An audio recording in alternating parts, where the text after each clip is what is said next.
11 June থেকে 19 জুলাই সারা পৃথিবী বদলে যেতে চলেছে। না, যুদ্ধ নিয়ে নয়, আর অন্য কিছু নিয়ে, উৎসব নিয়ে, আসর নিয়ে। এবং আপনারা নিশ্চয়ই জানেন আমি কিসের কথা বলছি। আপনারা নিশ্চয়ই বুঝতে পারছেন আমাদের এই টেবিলে রাখা দুটি বল দেখে, এবং নিশ্চয়ই আমাদের অতিথি দেখে, যে এই যে বদলে যাওয়া পৃথিবী, সেটি হতে যাচ্ছে বিশ্বের সবচেয়ে বড় আসর, বিশ্বকাপ ফুটবল 2026। এবং এটি এমন একটি বিশ্বকাপ যেটি আগের যে কোনো বিশ্বকাপের থেকে একেবারেই আলাদা হতে চলেছে, এবং কমপক্ষে 8,000 কোটি টাকা, $80 বিলিয়ন অর্থনৈতিক বাণিজ্য, এবং সেখান থেকে ব্যক্তিগত পর্যায়ে মানুষের একটা প্রান্তিক পর্যায়ে প্রচুর মানুষের কর্মসংস্থান, সবকিছু মিলে এক অন্য ধরনের উন্মাদনা কানাডা, আমেরিকা এবং মেক্সিকো সিটিতে অনুষ্ঠিত হতে যাচ্ছে সেই বিশ্বকাপ ফুটবল। সেটি নিয়ে আমরা কথা শুরু করছি। আমাদের আজকের অতিথির সাথে সবার আগের পরিচয় করে দিই। মামুন জোয়ারদার, আপনারা নিশ্চয়ই বুঝতে পারছেন, বাংলাদেশের জাতীয় সাবেক ফুটবলার, তুখোর ফুটবলার। একটা সময় তার পায়ে বল করে গোলকিপার খুব অস্বস্তির মধ্যে পড়ে যেতেন। সেই মানুষটিকে আমরা পেয়েছি। আমরা খুবই লাকি এই টরন্টো শহরে তাকে পাওয়া, এই জন্য তার কাছে কৃতজ্ঞতা প্রকাশ করছি। মামুন ভাই, অনেক ধন্যবাদ এবং কৃতজ্ঞতা শিকড় টিভি কানাডার পক্ষ থেকে। আর পুরো অনুষ্ঠান জুড়ে আপনাদের সাথে রয়েছে আমি, বোরহানুল হক সম্রাট। শুরুতেই যেতে চাই মামুন ভাই আপনার কাছে, যেহেতু আজকের অনুষ্ঠানে আপনিও আমাদের অতিথি, সেটি নিশ্চয়ই তার একটি ন্যায্যতা রয়েছে। কেন আপনাকে ছাড়া আমাদের আজকের অনুষ্ঠান শুরু হতে পারলো না? কারণ আপনি আমাদের জাতীয় দলের সাবেক ফুটবলার। কোন সময়টাতে আপনি বাংলাদেশের ফুটবল খেলেছেন, জাতীয় দলে, আবাহনী, মোহামেডান সব মিলে যদি ছোট্ট করে একটু বলেন। আসসালামু আলাইকুম, আমি শিকড় টিভির অশেষ ধন্যবাদ অ্যাকচুয়ালি আমাকে আমন্ত্রণ করার জন্য টিভি চ্যানেলে। আর সব থেকে বড় কথা হচ্ছে যে শামীম ভাই, আপনি নিজেও দেখছেন আমার ফুটবল খেলা। আর আমি যখন ফুটবল খেলছি ন্যাশনাল টিমে, তো 1990-তে আমি ফার্স্ট আমার স্টার্ট, আন্ডার-16, জি, আন্ডার-19 আর আন্ডার-23 আমি স্টার্ট করছি। আমি world cup qualifier first 90th chance পেয়েছি আমি। ওটা আমার কাছে ছিল, ওটা জাপানেতে। আমি এই প্রশ্নটা আসতাম যে বিশ্বকাপের বাছাই পর্বে প্রতিবারই বাংলাদেশ খেলে এবং কোথাও না কোথাও একটা জায়গায় যায় থেমে যায়, আমরা জানি। তো আপনি এরকম একটি আসরে বাংলাদেশের জাতীয় দলের পক্ষ হয়ে লড়েছেন, আমরা জানি। সেই সময়কার পরিবেশ, তাদের যে ব্যবস্থাপনা এবং আপনার ভিতরে তৈরি হওয়া অনুভূতিগুলো একটু জানতে চাই। যখন একটা ওয়ার্ল্ড কাপ কোয়ালিফায়ার রাউন্ডে একটা টিম যায়, তাদেরকে সিকিউরিটি, আপনি জানেন কি সিকিউরিটি দেয়। ওটা আমার কাছে, আমার ফার্স্ট এক্সপিরিয়েন্সের দিকে আমি বলতে পারি যে এটা হচ্ছে সুপার, বলতে গেলে একদম খুবই সুন্দর আয়োজন। আমি জাপানে যখন খেলতে গিয়েছি, আমার এখনো মনে আছে যে আমরা অনেকজন প্লেয়ার ছিলাম জাতীয় দলের। তারা আমাদেরকে যে সে সময় কায়সার ভাই ছিল, মুন্না ভাই ছিল, রুমি ছিল, সাব্বির ছিল, তারপরে কানন ভাই, মহসিন ভাই, অনেক প্লেয়ার ছিল, মানে যারা দীর্ঘ সময় ধরে বাংলাদেশের ফুটবলে রাজত্ব করেছেন। এই নামগুলি আপনি বললেন। আতা ছিল, অনেক ন্যাশনাল টিমের অনেক প্লেয়ার আছে, জুয়েল রানা আছে, মাসুদ রানা আছে। ওই সময় আমাদের অনেক ভালো স্মৃতি আছে। ওই সময় অনেক ভালো প্লেয়ার ছিল। এই প্রসঙ্গে আরেকটি প্রশ্ন করতে চাই। এবার নিশ্চয়ই আপনি শুনেছেন যে 36 থেকে 48টি দলে গেল। 48 দল মানে সুযোগ বেড়ে যাওয়া। আপনি বাংলাদেশের একজন সাবেক তুখোর ফুটবলার, এবং আপনি এখন বাংলাদেশের ফুটবলটাকে খুব নিবিড়ভাবে পর্যবেক্ষণ করেন। যদিও 8,500 কিলোমিটার দূরে থাকেন, কিন্তু নিশ্চয়ই মনটা সেখানে থাকে। নিশ্চয়ই মনটা বঙ্গবন্ধু ফুটবল স্টেডিয়ামের সেই ঘাসের মাঠে পড়ে থাকে। আপনার কাছে জানতে চাই, এই যে 48 সংখ্যাটি সামনে আমাদেরকে আশাবাদী করে কিনা? আমি মনে করি করে। এখন বাংলাদেশের যে ফুটবল যেভাবে এগিয়ে যাচ্ছে, তাতে আমি মনে করি যে অনেক দূরে এগিয়ে গেছে। যে হামজা এসছে, আপনি জানেন বাংলাদেশের, সমিত গেছে বাংলাদেশে, is a very good player for Hamza, for Europe খেলে। তো ওই হিসাবে আমি মনে করি যে আমাদেরও একটা সুযোগ আসছে, এটাকে আমাদের কাজে লাগাইতে হবে। কারণ 48টা দেশ। 2026 বিশ্বকাপ যেটি নিয়ে আমরা শুরু করছিলাম, এই বিশ্বকাপে আপনি কাদের সম্ভাবনা বেশি দেখছেন? আমরা কিছু নাম সবসময় বলি, তারপরেও আপনার কাছে আবার জানতে চাই মামুন ভাই। 26 বিশ্বকাপের আমি সব থেকে বেশি এখন আশাবাদী যেটা হচ্ছে ফ্রান্স, জি, আর্জেন্টিনা, স্পেন, ব্রাজিল আর জার্মান।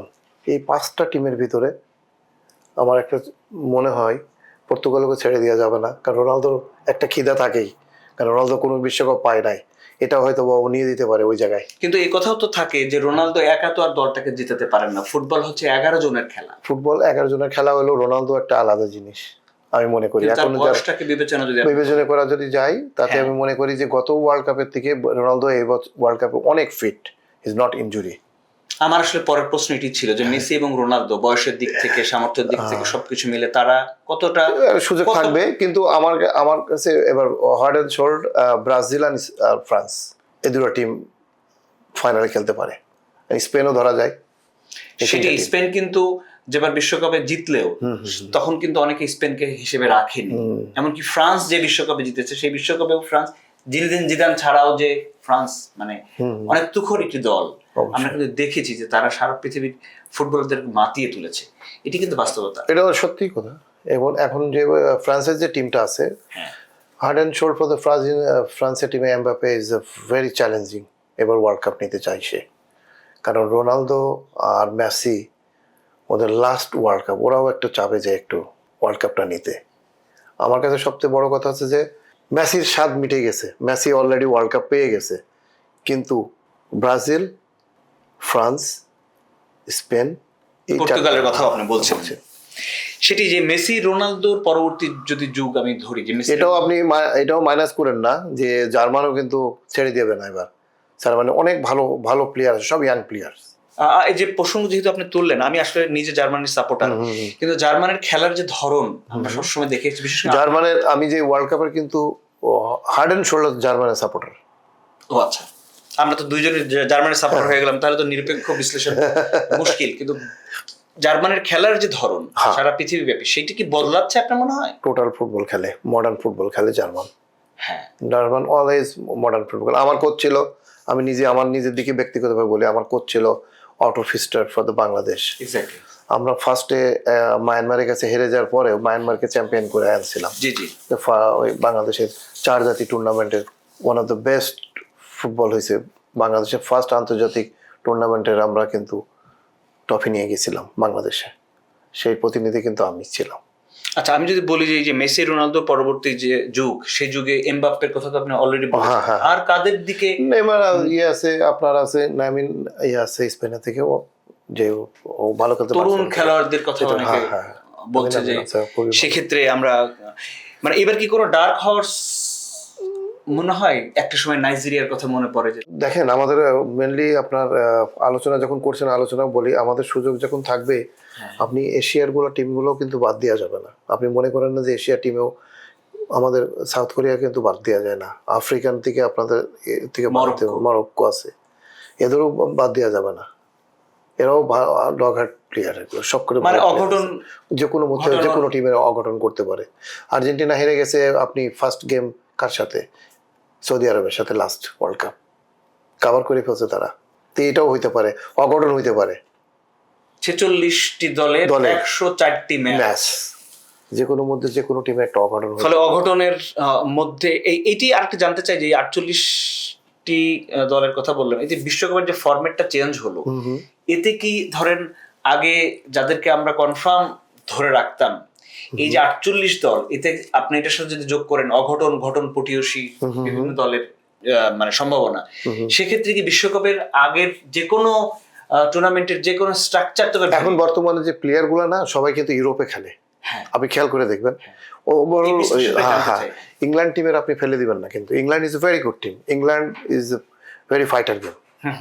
মানে ইংল্যান্ডে খেলা হয় is a fight, always fight game. তো আপনি ইংল্যান্ডকেও ফেলে দিতে পারেন না, ইংল্যান্ডকেও আপনি চান্স নিতে পারেন। দেখ, একটা অঘটন করে ফেললো ইংল্যান্ড, কিন্তু কেউ ধরতেছে না যে ইংল্যান্ড টিম এবার ভালো খেলবে, কিন্তু এমন একটা অঘটন হতে পারে। আগে আমরা দেখেছি যে শুরু থেকে ইংল্যান্ড ধরা হতো না। মানে ছোটবেলায় ইংল্যান্ড, ইতালি, আমরা এগুলো দেখে অভ্যস্ত ছিলাম। তারপরে এখন এই নামগুলো পরিবর্তন হচ্ছে, আমরা সেগুলো দেখছি।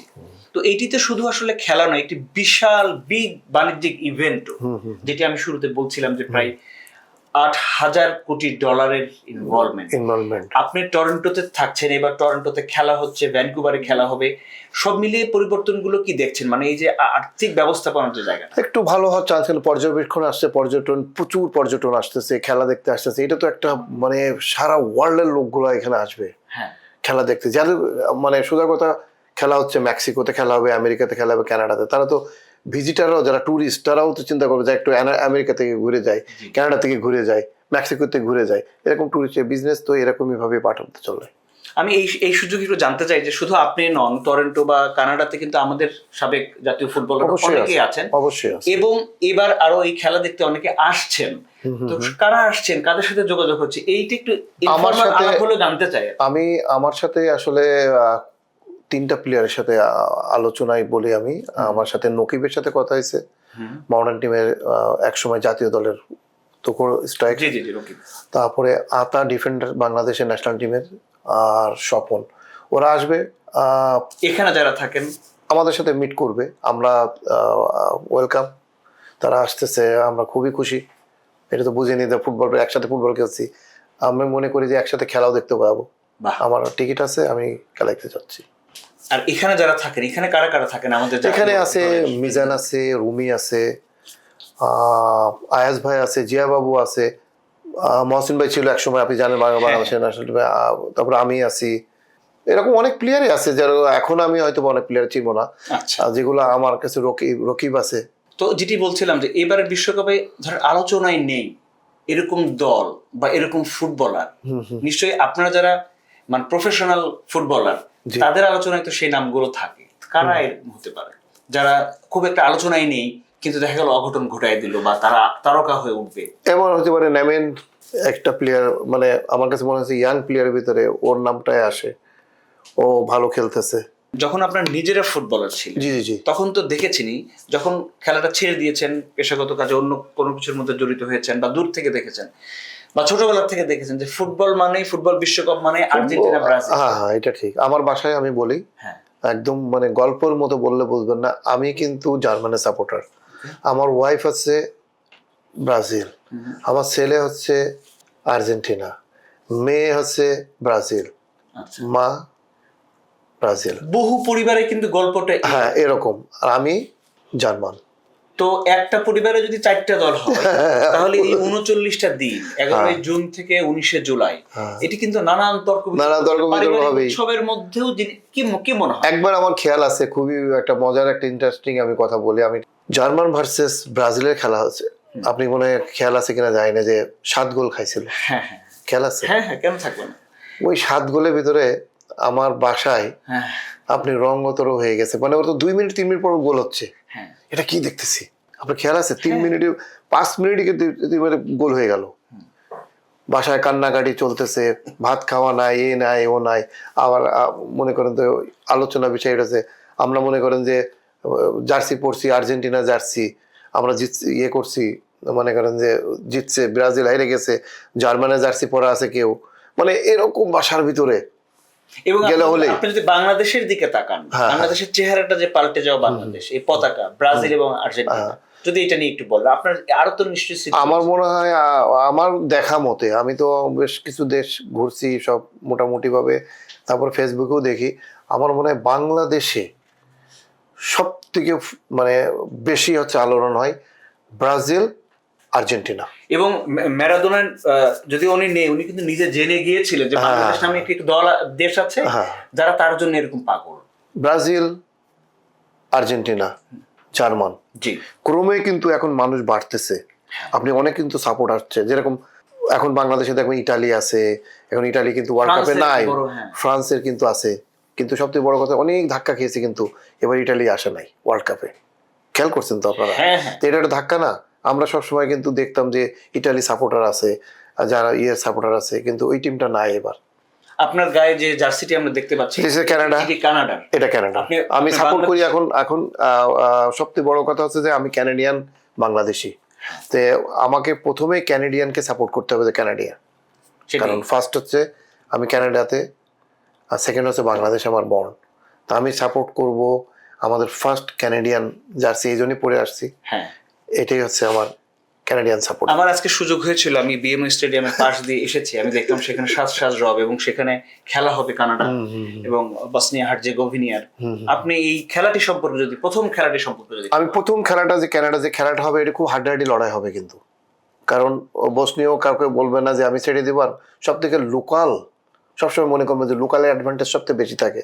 সাপোর্ট ক্যানাডার, আমার মতো সাপোর্টার আমরা সবাই খেলা দেখতে যাবো মনে করেন, তো এরকম প্রচুর ক্যানাডিয়ান সাপোর্ট পাবে, এই সাপোর্টটাই কাজে লাগবে ক্যানাডার জন্য। এবং আপনি মনে করেন যে ক্যানাডা উইন।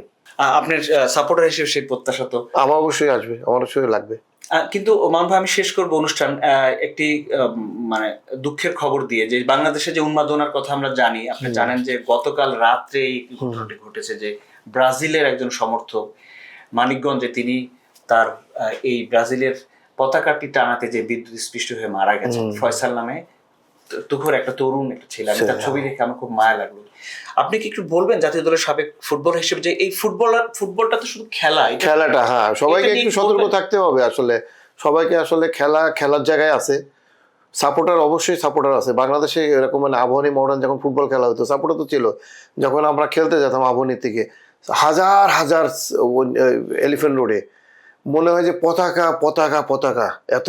তো এই সাপোর্টার, সব জায়গায় সাপোর্টার আছে, কিন্তু সাপোর্টারগুলো যদি এত ক্রেজি হয়ে যায়, মনে করেন যে আমি জিতে গেলাম, আমি ব্রাজিলের আমার টিম, আমি জিতে গেলাম, আমি মারামারি করতে গেলাম, আমি আর্জেন্টিনা হেরে গেল, এগুলো দুঃখ করে কোনো লাভ নেই। সাপোর্ট কাউকে একটা সাপোর্ট করাই যায়, সেটাই এর জন্য মায়ের বুক খালি হবে, এটা আসলে ঠিক না। এটা মন ভাই, অসংখ্য ধন্যবাদ আমাদের এই আয়োজনে আসবার জন্য। আমরা আশা করছি যে সিকো টিভি কানাডার আগামীতে যে খেলার অনুষ্ঠানগুলো হবে, আপনার সহযোগিতা পাবো, আপনাকে পেতে চাই অন্য নতুন কোনো জার্সিতে। নিশ্চয়ই আপনার সেই পুরনো জার্সিগুলো আপনার রয়েছে, যেটি দিয়ে আপনি বাংলাদেশ দলের পক্ষে দাপিয়ে বেড়াতেন, সেগুলো আমরা চেষ্টা করব। আপনাকে আমরা চাইবো। দর্শক, মামুন জোয়ারদারের শেষ কথাটা দিয়ে আসলে আমিও শেষ করতে চাই, যে ফুটবল আসলে একটি খেলাটি শেষ হয়ে যাওয়ার পরে আর কিছুই থাকে না। কিন্তু বাংলাদেশের আমরা যদি তাকাই, এই ব্রাজিল আর্জেন্টিনার এই যে সমর্থকদের যে এই যে উন্মাদনা এবং শেষ পর্যন্ত এই জীবনহানি, সেটি যেন না হয়। খেলাটিকে উৎসবে রূপ দিয়ে খেলাটিকে উপভোগ করুন। খেলাটির জন্য আমরা দেখেছি যে বাংলাদেশে অনেক সময় অনেক গন্ডগোল পর্যন্ত হয়, সেই বিষয়গুলো নিশ্চয়ই সবার মাথায় থাকবে। খেলাটিকে উৎসবের আতিশয্যে আমরা সবাই মেতে উঠবো, সেই প্রত্যাশা নিয়ে সিকো টিভি কানাডার পক্ষ থেকে আবারও বিদায় জানাচ্ছি। ভালো থাকবেন সবাই।